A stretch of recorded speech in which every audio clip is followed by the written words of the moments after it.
CDC calls for a suspension in the Johnson & Johnson vaccine. A Brooklyn Center city manager fired for his comments about the recent police-involved shooting. And the Biden White House says Michigan needs a total lockdown. Also apologizing for The Simpsons' Apu. That's coming up.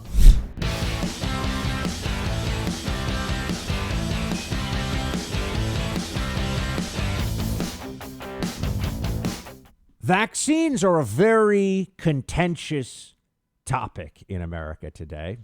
I have dear friends who are young and at low risk, and they're saying that they won't get the vaccine, that they would rather falsify their vaccine status if they have to. I know other people who feel like the vaccine is the answer to a prayer, right? That this is God giving us what we need to get past this. I know people on all sides of this.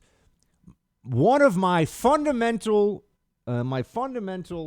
conclusions about everything that we've seen over the last year is that it is deeply unhealthy and incredibly problematic for health decisions to be taken over by public health bureaucrats, and that there's no discussion or debate allowed about this. It's do what you're told. Shut up and do what you're told. And when you start to push back on this, there's this mob Fauciite consensus mentality of, we've already thought all this through for you. You don't have autonomy. You don't have any basis for questioning this. You have to just do what we tell you to do. And it's not even just a function of whether or not you take this risk yourself. It's also whether you're willing, whether you'll do what you're supposed to do to protect all those around you. And so you're morally blackmailed into the Fauciite consensus, as I call it, which is just these people make decisions. They're not accountable to anyone. They don't get fired. There's no, how many public health experts in this pandemic have resigned because they suck at their jobs? How many? Right? Fauci somehow, on the one hand, he says we had the worst virus response of any country in the world, which isn't even true by the numbers, not by a long shot. But Fauci will say that. But he essentially stays on in the Biden administration. He's the immovable bureaucrat. Nothing can get rid of this guy, huh? He stays forever. He keeps his job forever. And that's the mentality that's at the heart of so much of what we've seen here, that it doesn't matter what really happens. The good, smart people who make these decisions for you are infallible, even when they're wrong. Now, I know that's incoherent. It doesn't make sense, but that's what we've been forced to accept as a country.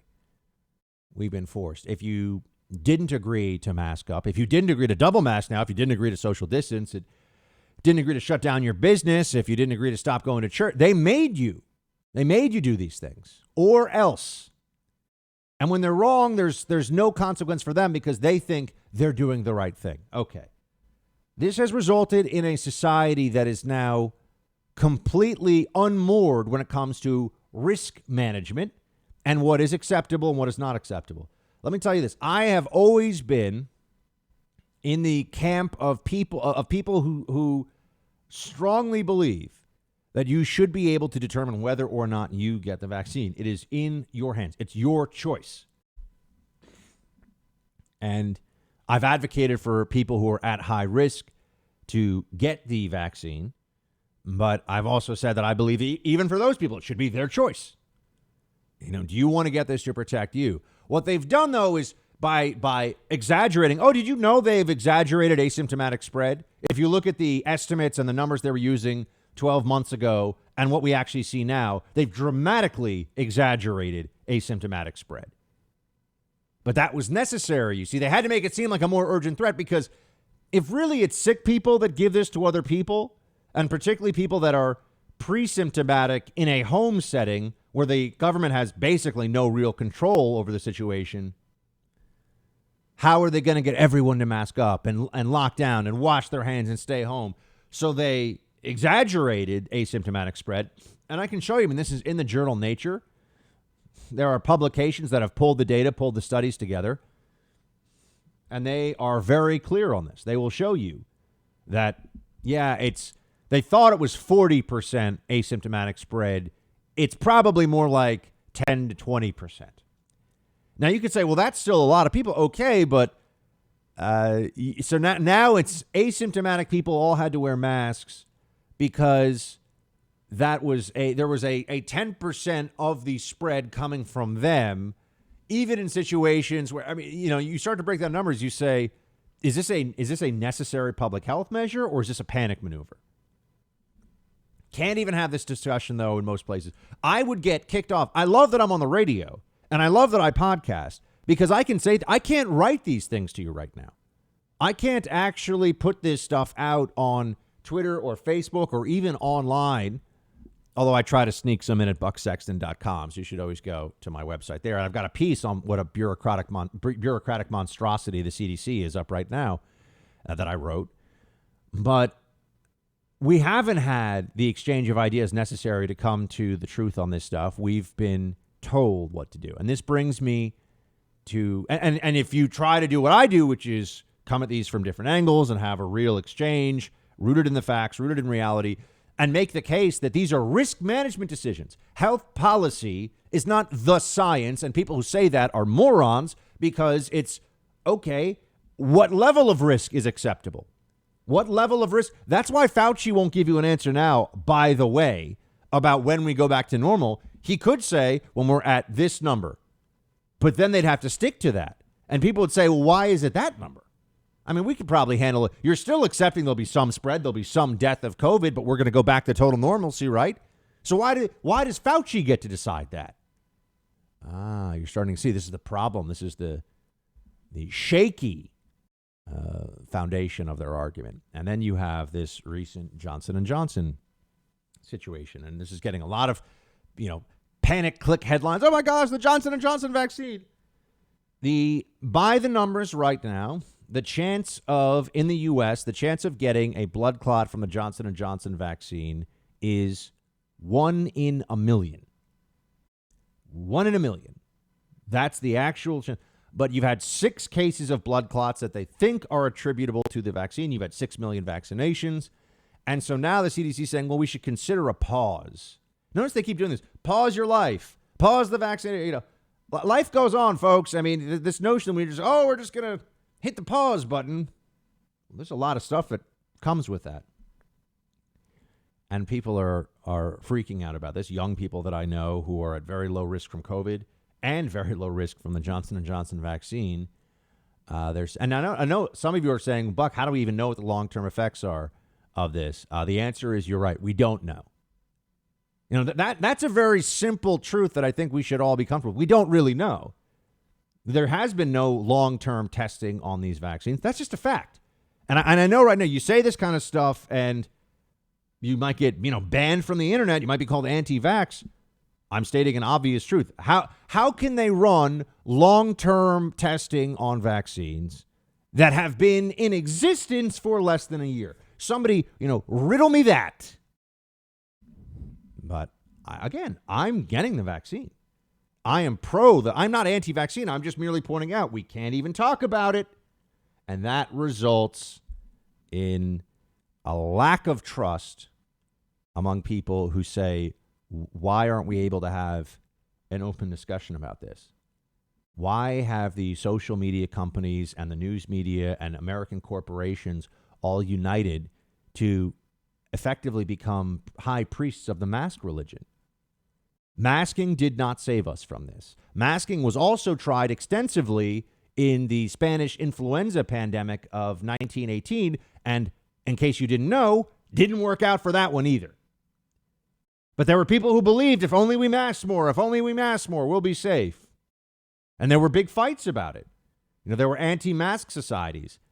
And now you have, beta males from Vox.com who are running around writing pieces about how they know the science. No, they really don't. They really don't. And there's been such a shutdown of debate and discussion that now 1 in a million risk, when the Fauciite consensus wants it to be, is too high. Do what they say. But people see this and they say, well, hold on. If the chance of my 2-year-old getting COVID and giving COVID to anyone else is, 1 in 50,000 or 1 in 100,000. And the state says that's not acceptable, which is what they have done in some states. If that's their approach, is 1 in a million risk from a vaccine something that we need to take on?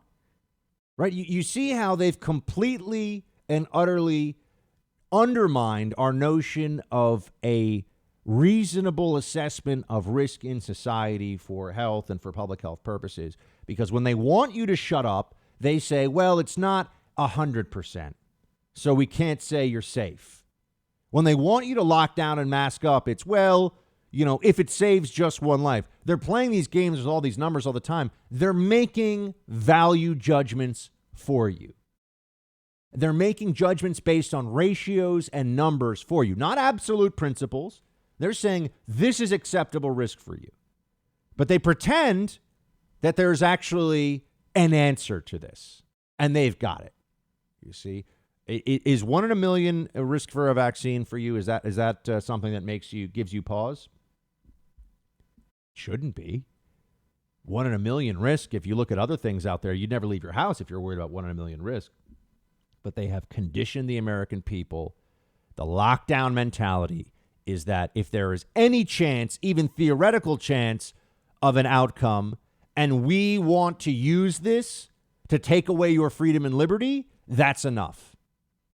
That's what they've done. So you see, they've reset the neurons in millions and millions of people's brains here. They've changed our thinking about this. They've abused it and manipulated it for their own purposes. And now we're seeing what the results are when there are some problems. It was inevitable that there were going to be some problems with these vaccines. All vaccines have some level of risk, but in order to control people's actions and control populations, they play games with the actual ratio, the actual numbers, and pretend to have all the answers when they don't. And now they've got a situation of tremendous public distrust. And I know a lot of you disagree with me, and I'm pro-vaccination on this point. Not for all vaccines, but for this vaccine, yeah. I think this makes sense for people. That said, I understand that it should be a choice, and I understand that they've pretended to have more certainty than they do, and they've taken away your ability to make your own choices here under the premise that they are like the public health gods and cannot be questioned.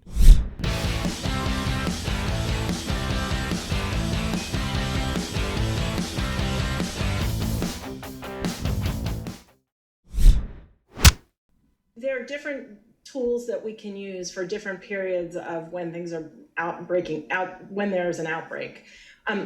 For example, we know that if vaccines go in arms today, we will not see an effect of those vaccines, depending on the vaccine, for somewhere between 2 to 6 weeks. So when you have an acute situation, extraordinary number of cases like we have in Michigan, the answer is not necessarily to give vaccine. In fact, we know that the vaccine will have a delayed response. The answer to that is to really close things down, to go back to our basics, to go back to where we were last spring, last summer, and to shut things down, to flatten the curve, to decrease contact with one another, to test to the extent that we have available, to contact trace. Sometimes you can't even do it at the capacity that you need. But really what we need to do in those situations is shut things down.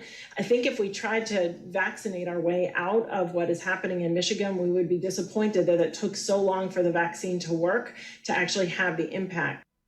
I mean, I wonder, is the CDC director, is it just like she's a robot, this Director Walensky? Does she not actually think she just has a bunch of data, a bunch of talking points that she repeats over and over? We're going to do a 2-week straight up shutdown. Not even a reduction in indoor dining, whatever. We're going to actually shut down in Michigan for 2 weeks. Does anyone think that that's going to solve the problem? You're going to shut down for 2 weeks. And then what happens when you start to reopen again? We've gone through this before. We keep doing this. They don't understand. They don't seem to get it. They squeeze the balloon, the air goes to one part of it, and then they squeeze the other part, and then they go, wait a second, the air is still moving around inside the balloon.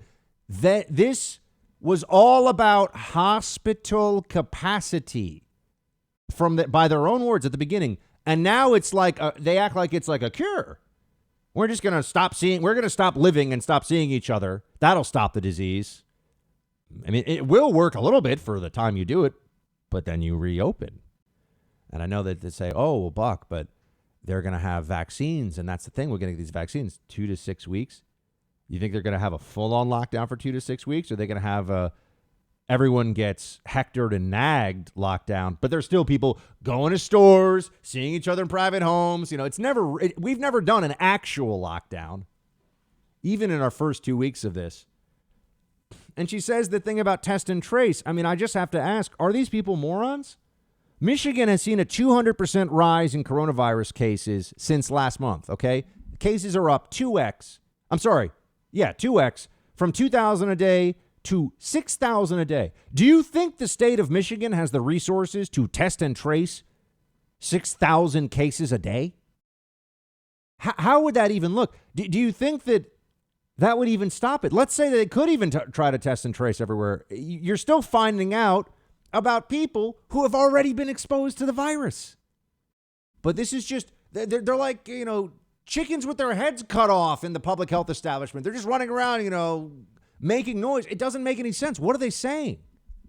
Test and trace? We're back to that. You heard her. That's the CDC chief. And she goes, well, you know, maybe that might not work. Yeah, it'll work. Nothing. Zero. Not at all.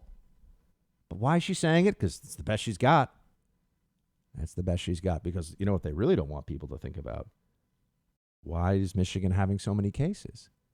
They can talk about variants as much as they want, but we have numbers on that too. The UK variant, B117, they say accounts for a lot of new cases in that state, maybe as high as 70% of cases in Michigan. And according to the CDC, I'm sorry, no, they don't know how many cases in Michigan. Michigan has 2,262 confirmed cases. So forget about the 70% number. 2,262 confirmed cases. But Florida has 3,510. So why is Michigan completely out of control when Florida's actually had more confirmed cases of this variant and Florida's open?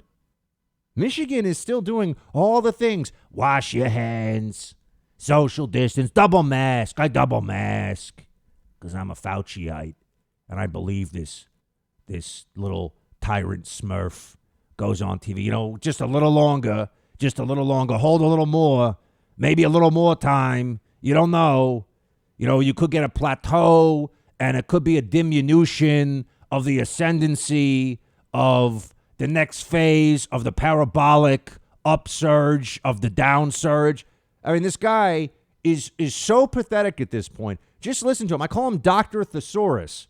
Because every time he goes on TV, he's using all these words that he doesn't have to use to sound more authoritative and smart than he is, because the guy's grasping now. What is he even saying? And we got CDC Walensky telling us, yeah, shut down Michigan for 2 weeks. You think that's going to fly? You think everyone's going to say, yeah, let's just shut it down for 2 weeks?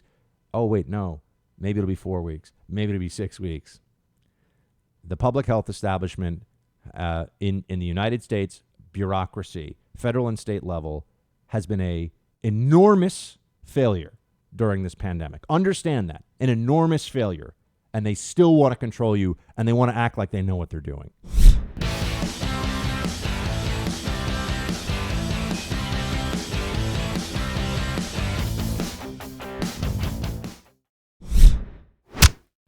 We can stop pretending that this is just the natural order of the universe and things happen this way. I'm going to demand that the legislature finally hold some hearings on some of these reforms, as I said, that have passed in other states and have proven to make a difference. Things that are supported by both law enforcement and community members. Things that we know that would reduce the chance of a routine traffic stop escalating into a loss of life. The governor of Minnesota there doing what we know so many politicians are going to do, which is to claim to do something in the aftermath of the shooting of Daunte Wright, killing of Daunte Wright in Brooklyn Center, Minnesota over the weekend. And as we know, there's already lots of riots, more riots expected. Riots and protests are going to spread to other cities across the country. Are we really supposed to accept this as some kind of new normal? Right? We're supposed to believe that this is the way things should happen. You know, there are there are other police-involved incidents that have lethal force that are it's completely unjustified. But if the victim of it is not black or Hispanic, but particularly not black, there's an expectation that there will not be riots, that there will not be any civil disorder, and that it will just go through the process and we'll see what happens and hopefully we get justice. But anytime there's this narrative, as we see, of law enforcement and a lethal force incident with a young black male, there is the heightened prospect immediately of riots and looting. This is disgraceful. This is disgraceful. And the Democrats are playing a double game here because they'll say that they don't want this. But as we know, in so many ways, they actually encourage these feelings because they go along with a false narrative. They go along with the lie that BLM is built upon, which is that cops are routinely, systematically, and without consequence murdering unarmed black men. The Daunte Wright shooting, based on the video we've seen, was what would be called in police parlance a bad shoot. It may, in fact, be a involuntary manslaughter case. It could actually be criminally charged. It looks very bad. It looks like a tragic accident.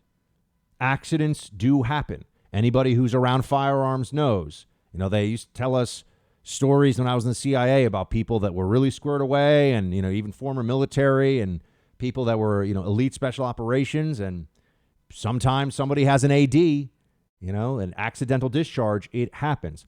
I'm not in any way justifying or minimizing. I'm just saying that is the obvious fact of what we see in that video. I mean, clearly this veteran of the force of over 20 years, somebody been a police officer for a long time, this woman who pulled what she thought was her taser made a terrible mistake. This has happened before as well. This is something where in the heat of the moment, muscle memory comes into play and you can make a terrible mistake. And there's a reason why anybody who spent any time training around firearms will say that, you know, trigger discipline is so important, knowing your target, knowing what you're doing, making the affirmative decision to shoot. ADs are, it's life and death. And that's why firearm safety is so important and proper training. And these people who are suggesting, as Governor Walz was here in Minnesota, that if only we had a different policy, this wouldn't have happened. No. I mean, unless you want disarmed cops, and good luck getting cops to police high crime neighborhoods without any, you know, lethal force option available to them, unless you're going to disarm your cops entirely, which would mean just allowing criminals to run rampant and really destroying the country, I think, you're going to have the possibility of something like this happening. We're not going to be able to turn every patrol officer, we're not going to be able to turn every state trooper into a Delta Force operator who, you know, with his eyes closed can hit a target at 200 yards in his weak hand, you know, after running 4 miles. And, you know, that's not going to happen, okay? So we can stop with if only there was a different training. No, this was a terrible accident that happens to come at an awful time, given the situation of Minnesota and the Chauvin trial and everything happening around it. So we know this is a match into a tinderbox, and already there's more rioting and looting that has happened. President Joe Biden, and look, the Democrats, their fingerprints are all over the BLM riots of last summer. They were supportive of this. They justify this. They do not. They always do the half-hearted kind of condemnation, the wishy-washy condemnation of violence. But, I mean, I understand why everyone's so upset and we need to protest. We need to get out there and get angry about this because fundamentally the cops are racist and this is a racial justice issue. That's the way they do it all the time. I mean, here's Joe Biden saying that he wants peace and calm. Play 13. There is absolutely no justification, none, for looting, no justification for violence. Peaceful protest, understandable. And the fact is that, we do know that the anger, pain, and trauma that exists in the black community in that environment is real. It's serious and it's consequential. But it will not justify violence and or looting. And so the question is, how we, in an orderly way, make clear that they get down to a full-blown investigation to determine what the facts are and what is likely to have happened. It's just astonishing, quite honestly, the President of the United States is even in a position where he's having to weigh in on this. And any president would, given the realities. But I'm just saying, think about this. I mean, this is an incident. There are literally millions of law enforcement stops and arrests of Americans every year. Millions. You might have one incident like this a year or even every few years, meaning the specifics of going for a taser and actually going for your firearm instead. It has happened. There have been other situations of law enforcement with an AD with an accidental discharge, and it can be lethal. And so now what is the lesson that we're supposed to take from this? I mean, that's what I want to know. What are we supposed to believe here? That after 20 some odd years on the police force, this cop decided what? What did she do other than make a terrible mistake? You know, what did she do that was evil? Do we think that she wanted to throw her, because her life is gone now too, in a sense. I mean, her life will never be the same. She may end up going to prison. She's definitely going to lose her job. And quite honestly, she should, right? And she might have to face a manslaughter charge here.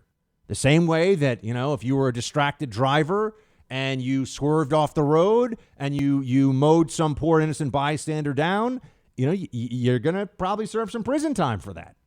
You can't do that, right? You're responsible for that.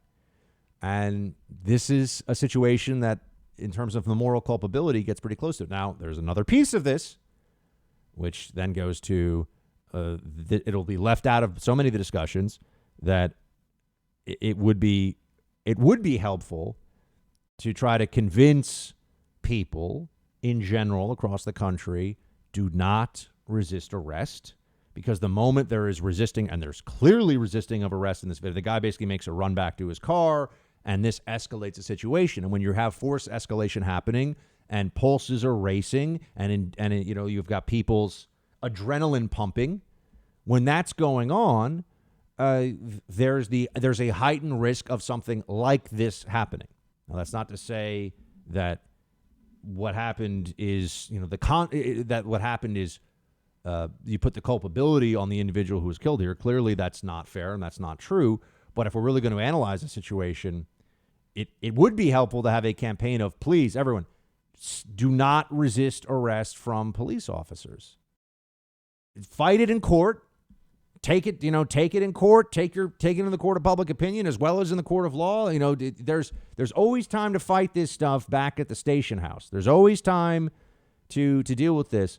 But I mean, unless you really think that you've got a cop who's actually trying to kill you or harm you on purpose, and I mean, that does happen, but it's very rare. You know, you've got to allow law enforcement to do their jobs. And I just feel like we're having the cycle of the conversation again, and the cycle of destruction that comes from this. And there's a lot of dishonesty around it. You know, when the Minnesota governor says we need to get more training or more procedures, this is a muscle memory issue. This is she just, you know, she meant to push on one door and she pushed on another door. I mean, she made a mistake, and she's going to pay a price for it.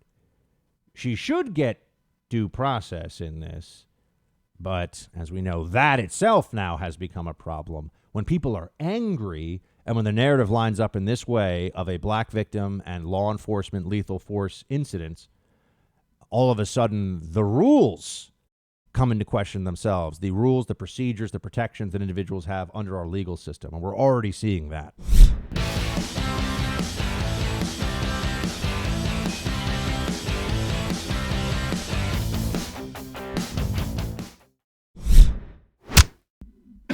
All employees working for the City of Brooklyn Center are entitled to due process with respect to discipline. This employee will receive due process, and that's really all that I can say today.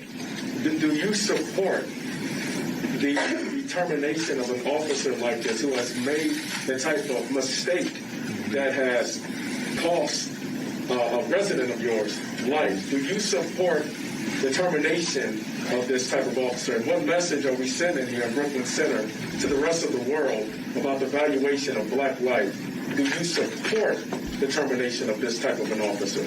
You know, I understand and appreciate the comment that you made and why you said it. But if I were to answer that question, I'd be contradicting what I said a moment ago, which is to say that all employees are entitled to due process. That city manager was fired for saying that. That's right. He's been fired. The city manager of Brooklyn Center, Minnesota, terminated from his job for saying that there's an expectation here of due process for all city employees. That's Kurt Boganey, and he's fired for stating a fact. This is the country we live in now. You understand this? You can be fired. You can suffer consequences for speaking the plain truth about something for which there can be no debate about whether what you said isn't true. It's just people don't like the truth, and then you suffer the consequences. You say something that is true. You say the sky is blue, and the mob says, I don't want to hear that. You're fired. That's what happened. Every city employee, I mean, it depends on where you are, but they all have some form of due process procedure for somebody who does who has a situation like this on the job. For law enforcement, for any public sector employee, there's usually a union agreement or there's some understanding and there's an investigation. Now, I understand that we have a video and it all seems very clear, but they do have to take statements and there is a due process here. And for people that are saying, oh, it doesn't matter, get rid of it. Okay. So when someone's accused of murder, do we just skip the trial and just take them down to the hanging scaffold? Is that where we're going to go to as a society here? Or do we have trial by jury? Do we have presumption of innocence? I'm sorry. I'm not willing to throw out fundamental judicial procedures, fundamental issues of justice in our society through the system because people are angry. People are angry is not enough for us to abandon central systematic protections of the individual here through the process. Yeah. Do I think this woman's going to lose her job? She's definitely going to lose her job, folks. And she should. And she might get criminally prosecuted. It depends on the specific statutes in the state of Minnesota. I mean, she's not going to go to jail, most likely, I'd say, for a long time. But, she might get a few years. Again, it varies. And I'm not a criminal defense attorney and certainly don't know the laws in the state of Minnesota specific to this. But, yeah, could she end up serving, 3, 4, 5 years in prison for this? Yeah. That sounds plausible to me based on what's happened in other cases.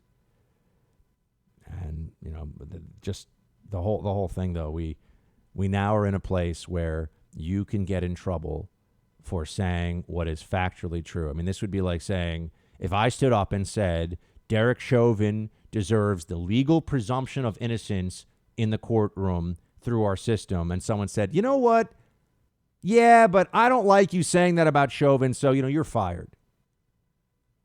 But I'm just stating a fact and the truth and something that's been agreed upon in our society for a very long time as well. But, oh no, the whole system, the rules have to be thrown out. The moment that they are inconvenient to the leftist authoritarians, there can be no protection. There can be no process. And they will undermine it. They talk so much about sacred institutions under the Trump administration. What could be a more sacred institution than trial by a jury of your peers, the presumption of innocence, due process? Now, I know in this case they're talking about administrative process, but that still exists for a reason too. That's also there so that people don't suffer unfair consequences. They have a right to make their side of the issue known. No matter how awful somebody is, and whether we're talking about a mass murderer, we still understand that they should have the presentation of the right to, I mean, a lot of the times I'll take a plea bargain, but the presentation of a defense and the process still matters. Here's the Minnesota mayor, Mike Elliott, though, who was part of the fire the guy for saying there should be due process chorus. Play 18. We're right now assessing what we're going to do, what actions we're going to take next. In any other line of work, if you kill someone in any other line of work, you are at the very least going to lose your job. And so my position has been that, I do believe that the officer should be fired. I do believe she should lose her job. Yeah. He's calling down on, he's calling down on or calling for the firing of Kim Potter, who should be fired quite clearly, based on what we've seen, but also does deserve her due process. So we'll have to see how this continues to shake out.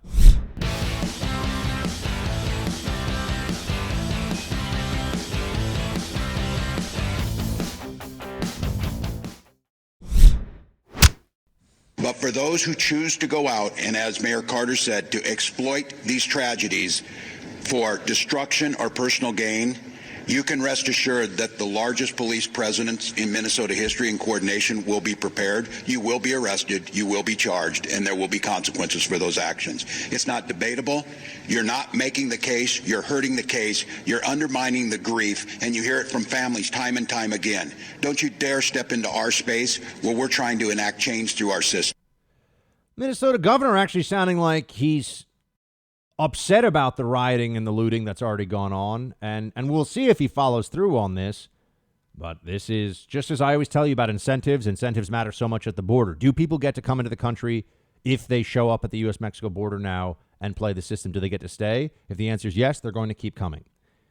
Now let's look at incentives for looting and rioting. Do people who break into stores and steal stuff and cause mayhem and anarchy and attack cops, throw rocks at them, do they get away with it? Because they enjoy this, obviously. They like doing this. They feel justified at some level in some way, or they use this as a pretext. They don't really think it's justice, I'm sure, but they just pretend. Do they get away with it? If the answer is yes, they're going to keep doing it. So we need to understand that is a part of all of this, right? Whether or not the law enforcement authorities and the people in charge here make those who break the law in some kind of make-believe solidarity with the Dante Wright family, those people need to be punished because they're hurting people that had nothing to do with this Officer Potter, had nothing to do with the situation, and they don't deserve that. That's unjust, as we all know. It's very obviously so. Well, while the Minnesota governor is saying that you will be charged, and we'll see. There was riots last night. They had a curfew. They've already called it the National Guard. They had more riots, more looting going on. Where do you think the mainstream media is in all of this? The corporate media, Democrat media. Where do you think they are? Do you think they're trying to give a full context to this and just be professionals in the realm of journalism and tell people what the facts are and present this honestly? No, of course not. You know that's not happening.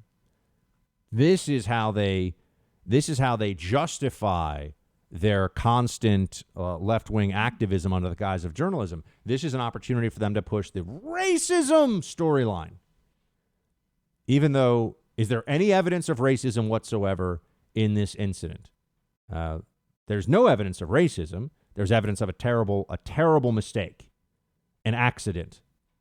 An action that occurred that was not intended by the person doing the action. That's what we have evidence of.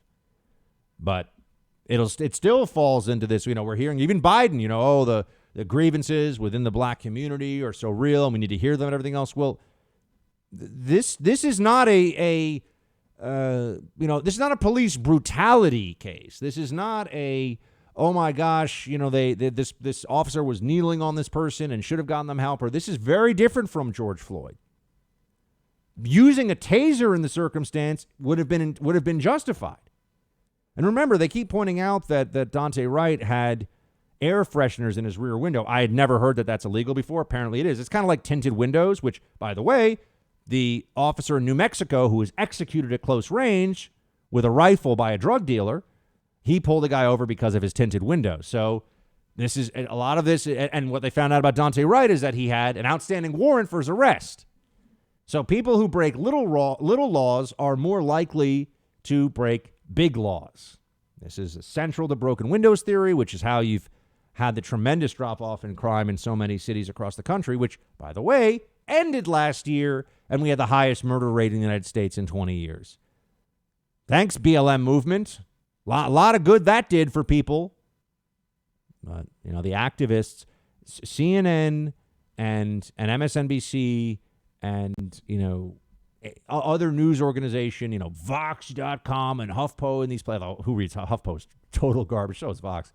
These places, they have wealthy people or well-off people sitting in safety and comfort in safe neighborhoods, a lot of times not very diverse neighborhoods either, but they love to talk about diversity at these places, and they cheer on the rioting, the looting, and the so-called BLM activist class as they make everything worse for everybody, which is what I've been saying all along. If BLM was going around and they're saying we want police accountability, and we also are going to make sure there are no riots, we're also going to, if BLM activists are showing up saying, if you riot, you are destroying our cause.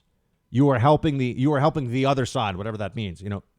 Then I'd be more willing to have a conversation about this. But no, the BLM protests end up being cover for the riots that always come later, and then it was mostly peaceful, as we know. Makes everything worse for everybody. Police feel like they're undermined. So many of our valiant law enforcement officers across the country feel like their jobs are made harder.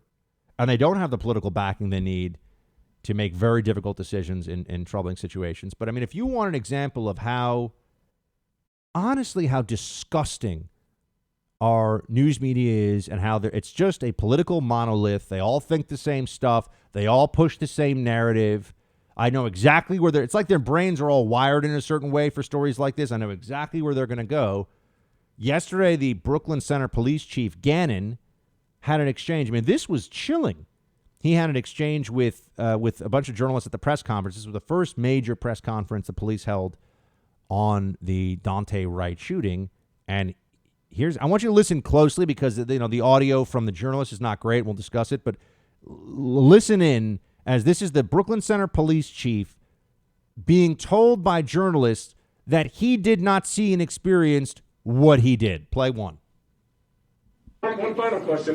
What was your decision to issue a dispersal order while they were peacefully protesting in front of the police station? What led to you to issue a dispersal order, and then on the back end of that 10-minute dispersal order, then to issue out CO2 canisters and gas for the crowd? So, can you talk to us about that? Just so everybody's clear, I was front and center at the protest, at the riot. We did not. There was not a riot. Don't do that. There was no riot. There was.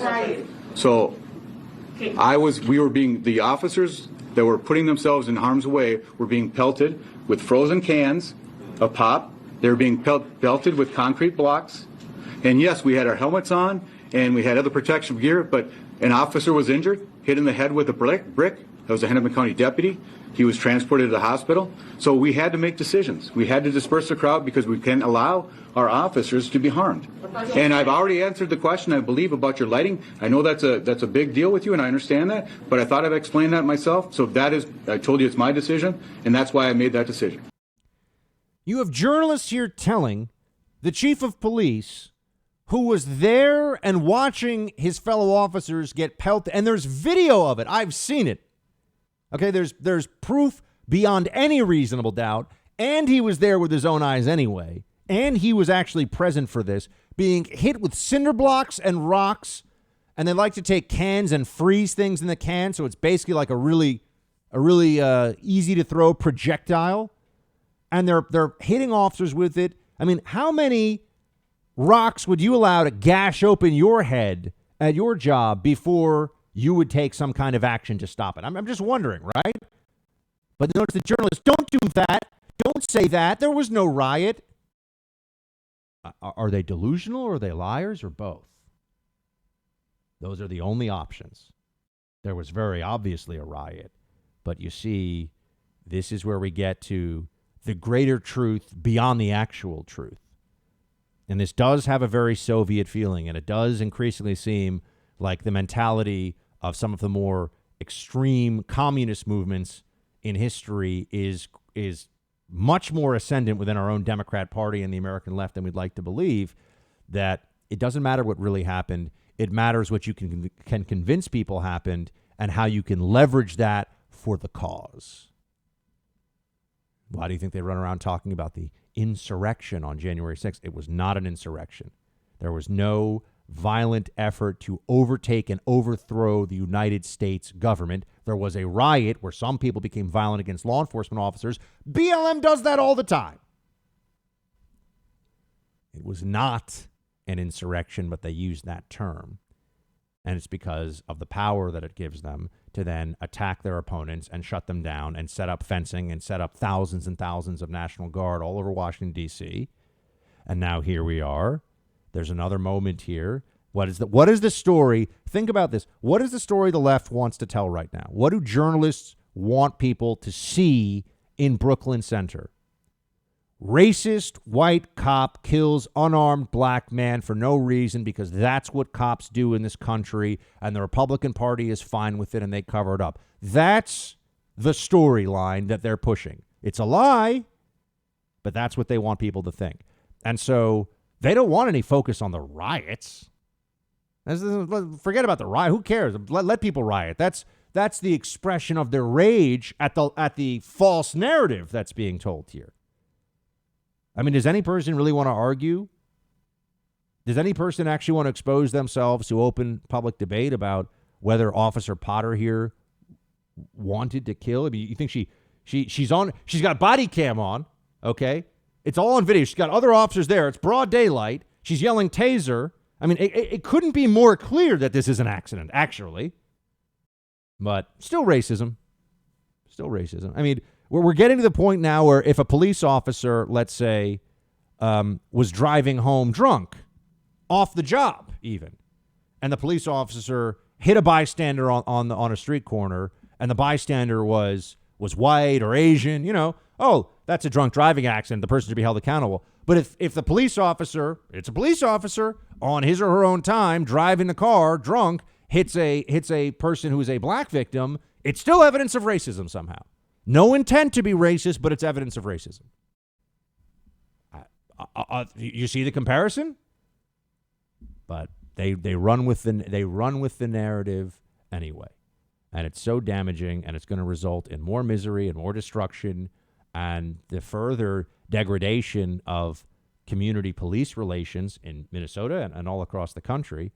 And you know what a lot of people are going to think when they hear the media say there's no riots, and then they push this narrative of racism, which is behind all of this always, is, well, I can't trust the cops are bad, and maybe I should fight back against them when I'm arrested, which is a very unwise, very bad idea, and leads to more unnecessary force escalation situations that don't have to happen, and is also going to lead to more tragedies. But the media cannot be trusted to speak honestly about this at all. They will not. And remember, this is all happening with the Chauvin trial in the background. In fact, in this case, the Chauvin trial just miles away. A quick drive from Brooklyn Center is the Derek Chauvin trial, which is happening under the pretty explicit threat of mob violence if the outcome is not what the mob demands. It's a very bad time for justice in this country, and we are losing our faith in the systems and institutions, and the people that are pushing the hardest on them are the most reckless in their rhetoric and the most damaging, I think, in their aims.